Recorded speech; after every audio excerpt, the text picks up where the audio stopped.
All right, well, let's look into Proverbs 4 today.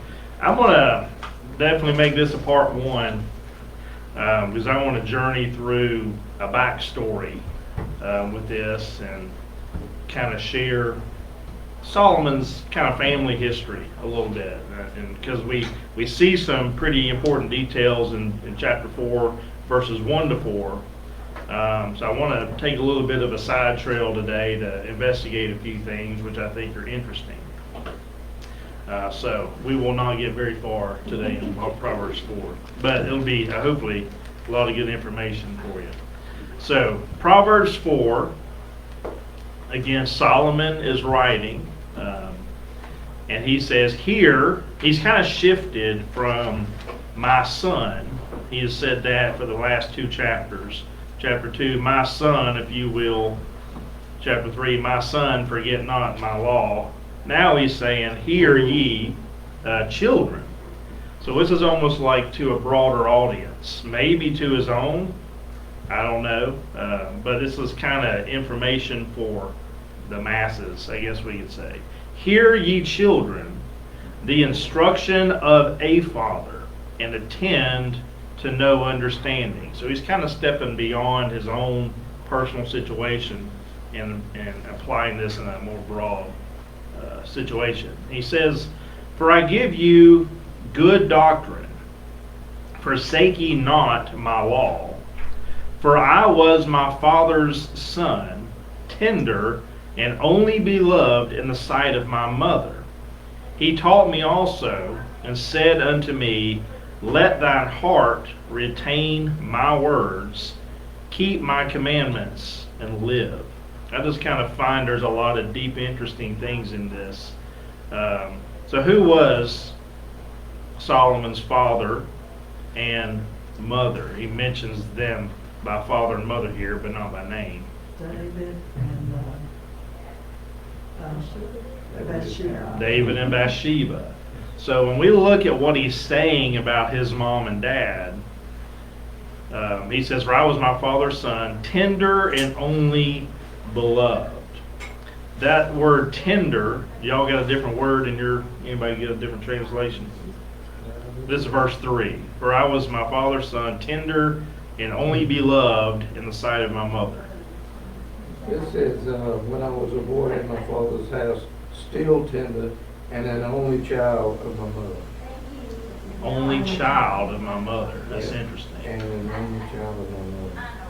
Okay. Is the only one in the sight? Only one in the sight. Okay. Well, does the Interesting. Bible mention that? Yeah. Oh, there's. Bathsheba had Yes. any other children? Yeah, that's what we're going to explore today. Okay. So, tender and only beloved. Tender means delicate and teachable. So he was someone who was absorbing what his father was teaching him. And of course, we know his father was David. And only beloved is what mine says. So we said, what did y'all say? Only child. Only child, which is not true. It says inside. And in sight, okay. Only one in the sight. Yeah. Only one in the sight. Okay. So let's explore this today. Since we have so many variations there. Maybe it's because he was chosen above the rest to become king. Yes, that's Because really there was older brothers and right. There was as we say, a slew of children that were associated with at least David, and she had that we know of 4 kids, besides the one that died. So I want to investigate that a little bit. There are 3 lists in the Bible. We're going to go to 2 Samuel. Let's see where we're going to be. Ultimately, we're going to be in 2 Samuel 12, but I want to explore a few different lists. There's 3 different lists in the Bible that mention the children of David and also mention Bathsheba. So this is an interesting study. One of those, if we go back a few chapters to chapter 5 of 2 Samuel, 2 Samuel chapter 5 is verses 13 to 16. we see a list, which I find all this just interesting. I don't know if that's the right word. But all three lists list three different numbers of children. It's kind of weird. So you kind of have to piece all this together a little bit. But in 2 Samuel 5, we have a list of 11 children. And those lists list Shammua, Shobab, Nathan, Solomon. This is 2 Samuel 5. 2 Samuel 5, yeah. Yeah, we're going to be in chapter 12, but I'm in 5 for the moment. So 2 Samuel 5, verses 13, 14, 15, 16. Of this, we get a list of 11 kids. Shammua, Shobab, Nathan, Solomon, Ibhar, Elishua, Jepheg, Japhia, Elisama, Eliada, and Eliphalet, something like that. So that's a list. Solomon's name is mentioned in this list. So we've got that. And then if we go to 1 Chronicles, if you want to go there, you can. I'll call them out. But 1 Chronicles chapter 3 and then 1 Chronicles chapter 14. There's two different lists there as well. 1 Chronicles 3 is the most exhaustive list and even gives details of who the mothers were of the children. So David had kind of two groupings, two different distinct points in his kingship. And 1 Chronicles 3 mentions this, that 6 of his kids were born to David in Hebron, where he reigned for 7 years and 6 months. That's verse 4 of 1 Chronicles 3. Then he mentions, then he reigned in Jerusalem for 33 years, and there's another set of kids that we read about. So let's look at the first 6. This is 1 Chronicles 3, verses 1, 2, and 3. So in verse 1 of 1 Chronicles 3, it mentions the firstborn was Amnon of Anihoam, the Jezreelites. Jezreelites, maybe, is what it says. And then the second born of his was Daniel of Abigail, the Carmelites, however you pronounce that. The third born was Absalom. We've heard that name. It's kind of a common name we hear of Mecca, the daughter of King Talima. And then the fourth born is Adonijah of Haggith. Weird names. Fifth born was Shephatiah of Abital. And then the sixth born was Ethraim by Eglah, his wife. Of those 6, only one of them mentions that it was his wife. So the other ones must have just not been his wife. I thought he had a ton of wives. Well, he did have a bunch of wives. 600 wives. No, that's Solomon. Solomon. This is David we're talking about. Oh, you're talking about David? Okay. Yeah, this is his father. Again, we're investigating his father and his mother. So going back to our Proverbs 4, just to kind of keep in mind where we're going here. He says, I was my father's son. Again, that's David, and we're talking about David's kids in this research. Tender and only beloved in the sight of my mother. David taught me also, and said unto me, let thine heart retain my words, keep my commandments and live. Well, so far, he's had 6 kids, but it looks like 6 different people. Interesting that he's the one bestowing knowledge and information to Solomon. He's been a busy boy, I can tell you that. Yeah. But also keeping in mind, David was God's anointed. He's the one that God chose to be the king of Israel. The man after God's own heart, we read. Didn't they do a lot of that to build their kingdom in marriages and families? They did, and they did some of that to establish partnerships with other kingdoms around them. They would, that was one of the most effective ways of establishing trust between kingdoms, is to provide marriage with one of the daughters of the other king and have kids, so that it's just a more tighter system going through, hopefully to keep peace between the kingdoms. That was a very common thing. Obviously not a God-ordained thing, but it's just the way it kind of worked in society back in that day, and even moving forward into the Middle Ages and medieval times and all that sort of stuff. But that's the first 6 kids mentioned. And again, the book of Chronicles is just that. It's a very detailed list of records. You know, if we go to look up who all is on the house that I live in, we go down and look at the deeds, and there's an office that has all the records. That's kind of what the Chronicles are. It's just a very detailed list of everything we know about everybody, kind of deal. So these are very specific details. So this is, again, David we're talking about, and the first 6 children he had were by 6 different women. Verse 4 says, "These 6 were born to David in Hebron, where he reigned for 7 years and 6 months. Then in Jerusalem he reigned 33 years." This is basically what verse 4 tells us. And then verse 5 down to verse 9, we see the rest of his kids. So in verse 5, once he's in Jerusalem, here we see 4 children listed, all by Bathsheba. Now, it mentions her. I'm not there. Let me see if I can find my place real quick. So we are in First Chronicles. I'm just reading off my notes. It mentions her as Bathshua, but that is Bathsheba. It's just a variation of the spelling of the name. Find it here. I may bore you all to death with these details, but I love this kind of stuff. I don't know why. So First Chronicles 3, verse 5 is kind of where we're at right now.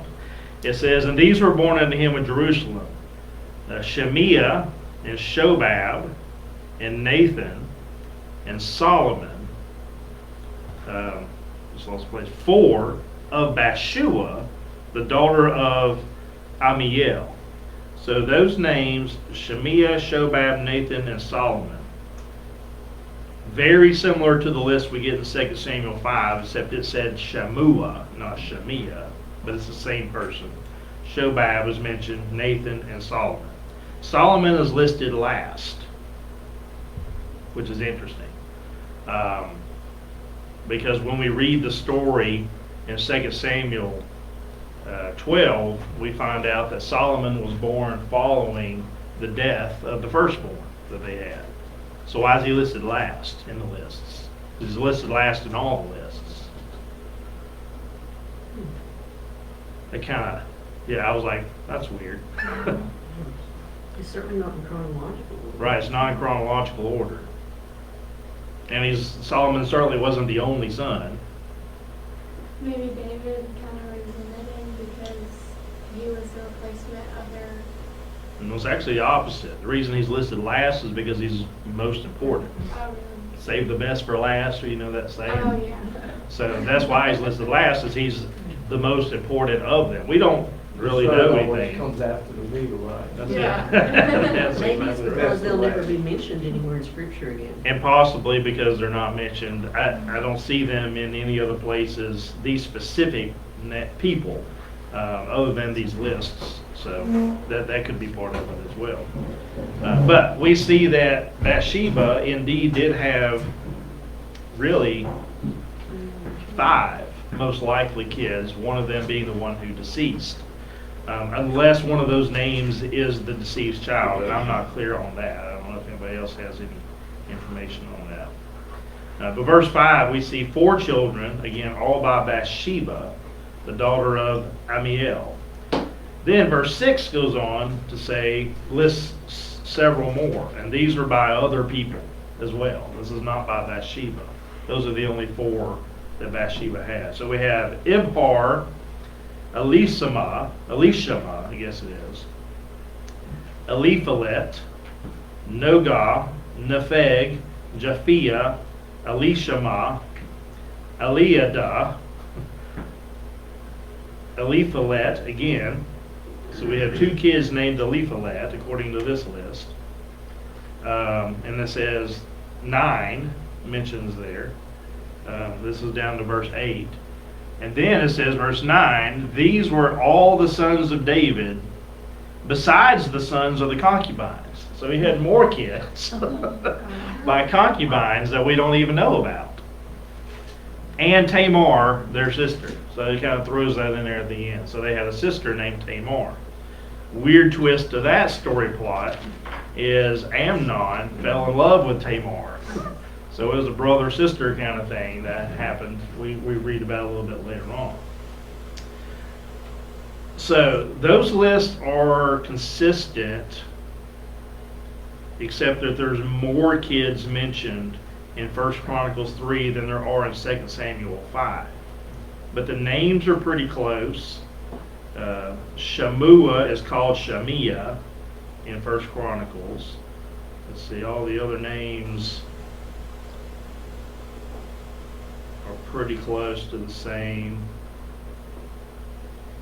And then there's a third list, and that's in 1 Chronicles 14. So if you're in 1 Chronicles, just a few chapters on up the road a little bit, we see another list. It's a more abbreviated list. The 1 Chronicles 14.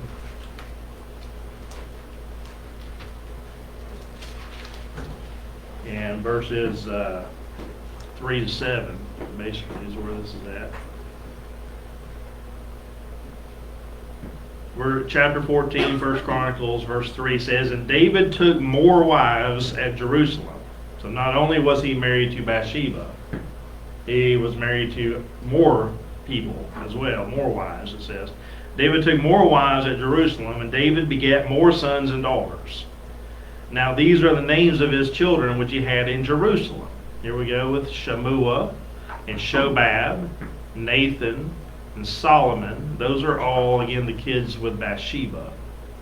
Then Ibhar and Elishua and Elpalet, Nogah, Nepheg, Japhia, Elishama, and Beliada, it's a different name, and Eliphalet.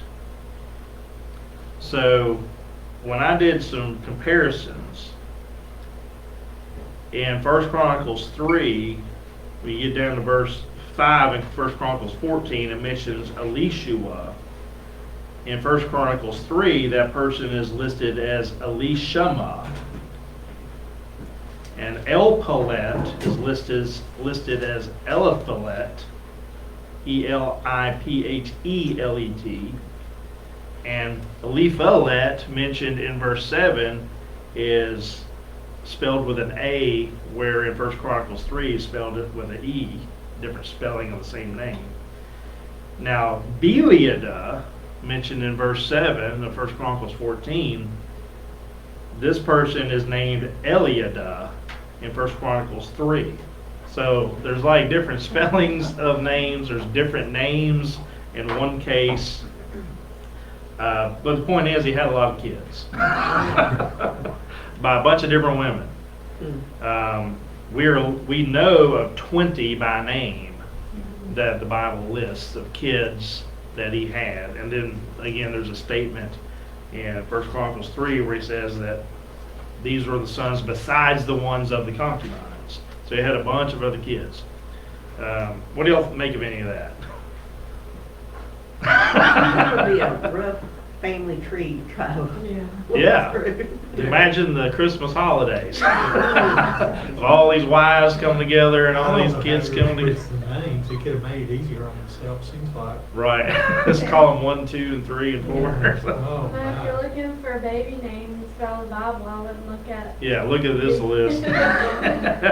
There's not many that's very popular. Nathan, that's about the only one. Nathan and Solomon. And yeah, there's Japhiah, that's kind of a neat name. Eliada, that's kind of weird. Eliphalet. Shobab, I kind of like Shobab. Shobab.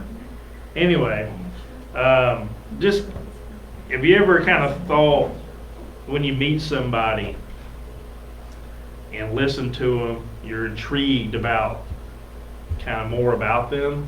And then you find out about their family history or their family tree, and you're like, oh, well, that makes sense. That's kind of, for me, what this is with Solomon. You know, he's talking about his dad.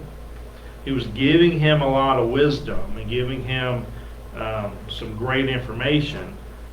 But when we go back and read about the history of his dad, you know, the king of Israel, David, and then we read all these kind of crazy details. Whew, I mean, I guess he did get a lot of wisdom over making all these mistakes, going through these difficult situations. And that's not unique to just David. I mean, when you think about Abraham, who did Abraham marry? Whoever he wanted, I guess. He married, you know, Sarah, Sarah. right? And Sarah was his half-sister. And that's why he kept telling, because they shared the same mother but not father, or the other way around, I can't remember. And everywhere he went, he was like, you're fair to look upon, tell them you're my sister. Yeah, He did that twice. Well, he wasn't lying, right. because she was his sister. But he just didn't tell her that, oh yeah, she's also my wife. Because he was afraid that they would see her and want to take her to be the king's bride, and that would kill him, you know, just to get rid of him. And so he didn't want that to happen. But Abraham did that. We see, was it Rebecca? She was related somehow. It's just like an ongoing thing. It seems like. And David, you know, he had a lot of interesting background story. And again, we find out that one of his kids that he had prior to Bathsheba, Amnon, falls in love with one of the daughters he had later in Jerusalem, named, what was her name? Tamar. So crazy, interesting stuff. Didn't back during those days, though, it seemed like they were constantly in war when you read the history of this. And what happens when you have war? Well, the men get killed.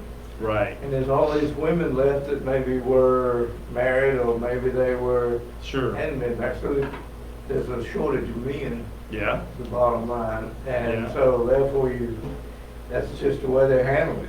Right. You know, these ladies needed somebody to take care of them. Right, exactly. Provide for them, maybe. And that went all the way up even into the New Testament. I know in the Jewish culture that was kind of a common and accepted thing. You know, even the story of Lot and his daughters, you know, Sodom and Gomorrah gets wiped out, and Lot, you know, runs, because his wife is killed. She turns into a pillar of salt because she turns and looks back. Lot and his daughters go hang out in this cave. They think the whole world's been destroyed. And what do his daughters do? They get him drunk and they sleep with him to have kids by their own dad. Because they thought, we're the only ones left on the planet. How are we going to continue the bloodline if we don't do this? So they conspired. And there's a lot of crazy stuff that we read when you just read the Bible for what the Bible But it's says. interesting. It was very, very interesting. And then we pull this back to Proverbs 4. Again, Solomon, one of at least 20 plus children, evidently kind of the favorite of the children of David and Bathsheba, at least. He's the most important one kind of mentioned. You know, if we read, let's go back and read that part. 2 Samuel chapter 12. That's kind of where I wanted to spend a little bit of time today. 2 Samuel chapter 12. To read the specific story of how Solomon came to be. So after the 7 years and 6 months that David reigned in Hebron, he went to Jerusalem.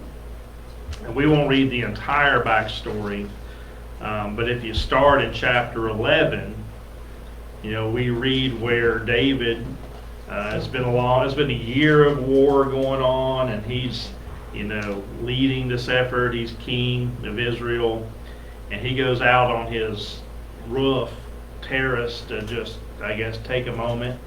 And as he does, he looks over, and this is 2 Samuel chapter 11. He looks over and he sees Bathsheba taking a bath, and he falls in love with her. I guess love at first sight kind of thing. So he calls for her to come to his chambers, and he gets her pregnant. And she lets him know what's going on, and he's like, well, this isn't good. We got to figure out something here. So he began the snowball effect of one bad deed led to another, trying to cover up and all this sort of stuff. And as the story goes, he went because her husband was on the battlefield. Uriah was his name. And he calls for Uriah to come back home, hoping to spend a little time with his wife while he's off the battlefield, but he refuses to do so. He's like, my men are out there giving their lives and fighting this war. Who am I to come in and enjoy some pleasure time with my wife? I'm not going to do that, and I feel like I'm betraying them. So he ended up not doing that. So David's like, well, that didn't work. So let's do this. He gets a letter written, gives it to Uriah to take back to the battlefield. And what the contents of the letter says is, this guy that's delivering you the letter, put him on the front lines at the hottest point in the war so that he'll get killed. Then I can take Bathsheba to be my wife and make it look like the kid is legitimately ours. I mean, this is the father of the man who's writing the book of Proverbs. Some of the stuff that they learned through all of this. Of course, he ends up, repenting later. But that's kind of the backstory to that. So Uriah goes, Uriah's killed, and he's like, we got through that. All right, that's behind us now. Don't have to worry about that. Enter 2 Samuel chapter 12. Then the Lord sent Nathan, who is his prophet, unto David, and he came unto him and said unto him, starts telling him this random story. There were two men in one city, the one rich and the other poor. The rich man had exceeding many flocks and herds, but the poor man had nothing except one little ewe lamb, can't say that, which he had bought and nourished up, and it grew up together with him and with his children, and did eat of his own meat and drank of his own cup, and lay in his bosom, and was unto him as a daughter. So we've all got our favorite pets, or pets that we remember, and they, sit on our lap, and we cuddle them, and they're like kind of our own kids. What do we call pets these days? Fur babies, right? Because they're an extension of our children, and that's the way this lamb was to this guy. And he coddled it and nurtured it, and the whole family grew up with it. It would even drink from his own cup. And we see people that let their dogs eat after them and all this sort of stuff. That's what this lamb was to this guy. And it says, verse 4, there came a traveler unto the rich man, and he spared to take of his own flock and of his own herd, to dress for the wayfaring man that was come up to him. But he took the poor man's lamb, the one that he saw as his own kid, and dressed it for the man that was come to him. So they killed the lamb because he didn't want to give up one of his own when he had plenty to give up. But instead they took this one guy's prized possession, who was basically a member of his family. He slaughtered it to give to this stranger that had come, this traveler who had come into the town. And David got furious at the story. David's anger was greatly kindled against the man. And he said to Nathan, as the Lord liveth, the man that has done this thing shall surely die, and he shall restore the lamb fourfold, because he did this thing, and because he had no pity. That was David's attitude towards this man in the story. And Nathan said to David, we talked about this the other week, you are that man. You're the man. You are the man. Thus said the Lord God of Israel, I anoint thee king over Israel, and I delivered thee out of the hand of Saul. And I gave thee thy master's house and thy master's wives into thy bosom, and gave thee the house of Israel and of Judah. And if it had been too little, I would moreover have given unto you these such and such things. He's like, I've given you everything I can possibly give you as king. And if that wasn't enough, I would have given you more, is what the Lord is saying to David here. Wherefore hast thou despised the commandment of the Lord to do evil in his sight? I don't know how Nathan found this out. So Nathan was transferring this information the Lord said. Yes, the Lord has said this to me, and I'm saying this to you. Yeah. And evidently the Lord revealed to Nathan, or Nathan somehow found out what David had done. And he says in verse 9, wherefore hast thou despised the commandment of the Lord to do this evil in the sight? You have killed Uriah the Hittite with the sword, and has taken his wife to be your wife, and has slain him with the sword of the children of Ammon," meaning he's really responsible for his death because he sent him out to the front line to be killed. "Now therefore the sword shall never depart from thine house, because thou hast despised me, and hast taken the wife of Uriah the Hittite to be thy wife. Thus saith the Lord, Behold, I will raise up evil against thee out of thine own house, and I will make thy wives before thine eyes, and will give them to your neighbor, and he shall lie with thy wives in the sight of this sun. For thou didst in secret, but I will do this thing before all of Israel, and before the sun." So basically God's saying, what you've done in secret, I'm just going to dump it all out there, and everybody's going to find out the things that you tried to keep hidden. "And David said unto Nathan, I have sinned against the Lord." This is kind of one of David's big moments of repentance and realizing who he's been and what he's done. "And Nathan said unto David, The Lord hath also put away thy sin. Thou shalt not die." So I don't know how long that conversation took. We see it in one verse. But it went from David being furiously angry over this story to Nathan just telling him, "I know what you're doing. I know everything." And now God's going to reveal it to everybody else. And David, it seems like all he says is, "I have sinned against the Lord." I think there's probably more to it, but that's all that was written down, perhaps. Because all of a sudden Nathan says, "Okay, it's fine. You're not going to die. Howbeit, because this deed thou hast given great occasion to the enemies of the Lord to blaspheme." That means, well, everybody's going to find out about this. What is everybody going to say outside of this camp about you, who are supposedly the man of God? What's that going to say about God? Because of your terrible decisions.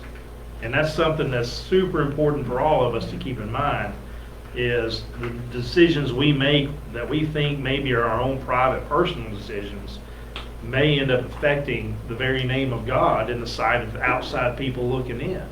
And it certainly happens all the time. And he says that you're going to give them it says great occasion to the enemies of the Lord to blaspheme, or to make fun of. Because of this, the child that is born unto thee shall surely die. So there's a punishment, consequence that comes along with those types of decisions. "And Nathan departed into his house, and the Lord struck the child that Uriah's wife bare unto David, and it was very sick." So who's Uriah's wife? Is Bathsheba, as we're talking about here. Again, the mother and the father of Solomon.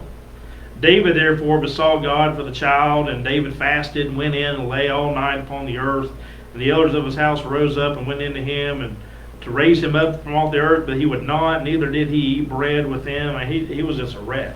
He just basically laid flat on his face, prostrate before God, hoping that God would have mercy on him. But we read in verse 18, "It came to pass on the seventh day that the child died. And the servants feared to tell him that the child was dead," because they're like, if he's acting this crazy right now, is he going to kill himself if we tell him the child's dead? I mean, that's what it gets to. It says, "They feared to tell him the child was dead, but they said, Behold, while the child was yet alive, we spake unto him, and he would not hearken to our voice. How will he then vex himself, or harm himself, or possibly kill himself, if we tell him that the child is dead?" But when David saw his servants whispering, David perceived that the child was dead. Therefore David said unto his servants, "Is the child dead?" And they said, "He is dead." And then this definitely weird kind of change all of a sudden occurs in David, which leads us in verse 23 to a very important passage of scripture that we can hold to for hope. It says, "Then David rose from the earth and washed and anointed himself and changed his apparel and came to the house of the Lord to worship. Then he came to his own house, and when he required," or asked for food, basically, "they set bread before him, and he did eat." So he's like, okay, we're just moving on with life now, kind of recuperating here. And the servant said to him, "What thing is this that you're doing? What are you doing? Thou didst fast and weep for the child while he was yet alive, but when the child is dead, you raise and eat bread?" And he said, while the child was yet alive, I fasted and wept, for I said, who can tell whether God will be gracious to me, that the child may live? And maybe God will, forgive me and be merciful and let the child live. But now that he's dead, wherefore should I fast? Can I bring him back again? Here's a big statement. I shall go to him, but he shall not return to me. That's a good verse for pro-life stance of children who die before that knowledge of accountability don't go to hell. They go to heaven. There's a certain period in a child's life to where they're innocent, and if they die within that window, that tells us they go to heaven, because he says, I will go to him. And we're all probably on the same page that David went to heaven, right? Which means the child was in heaven. So that tells us that if children die under that age of accountability, that we're pretty safe and secure to assume that they're going to be in heaven. My wife and I, between Joy and Zachary, had 2 miscarriages. So we really have 6 kids. You don't imagine that. And 2 of them will all meet one day. Because I know all of my kids are married. All my kids are saved. My wife and I are saved. We're confident that these other 2 children are now in the arms of Jesus. So that's something to think about. But David makes that big declaration of, I will go to him one day, but he shall not return to me. And David comforted Bathsheba, his wife, and went in unto her and lay with her, and she bare a son, and he called his name Solomon, and the Lord loved him. So that's how we know Solomon was unless there's some piece of information we're missing there, which I don't think is the case, that Solomon was actually their second child, or the first one that made it and survived. She had 4 in the list that we've looked at, but he was evidently the first child born after the death of that child. So that gives us a little bit of perspective of his background and his history. And it says that the Lord loved Solomon. And here we're reading a book, even though he did kind of go down some of the same pathways as Dad, was 700 girlfriends and 300 wives and all this sort of stuff. Who knows how many kids? He's the one who's written the Proverbs. He's the one that's writing this knowledge and this information for us to glean from. It sounds like Solomon was definitely chosen of God. Absolutely. Even through all of that chaotic craziness, God still had a perfect plan for Solomon's life. That's pretty cool. Yes, ma'am. In that 25th verse, just what you just read, it said he called his name Jedediah. So Yeah. Solomon is also called Jedediah. Yeah, he has another name, but we know him as Solomon. Kind of like, So well, when did that happen? Do what? Oh, I said, when did that happen? When did his name change from Jedediah to Solomon? Right then. Yeah, just right then, I guess. Nathan. was that kind of So like, Nathan called him a different Nathan. name, Yeah. but I guess David and Bathsheba just kept calling him Solomon. I don't know. is that kind of like, Because he's referred to as Solomon throughout the rest of the Bible, and even in the list of names of kids, we don't get that other name, we get the name of Solomon. Interesting. is that kind of like how like my full first name is Joyce, but I go by Joy, or like Maybe. some people's, full name is Like Faith's Richard. name was actually Wanda. Our daughter Faith, her name's really Wanda, because we named her after Lori's grandmother.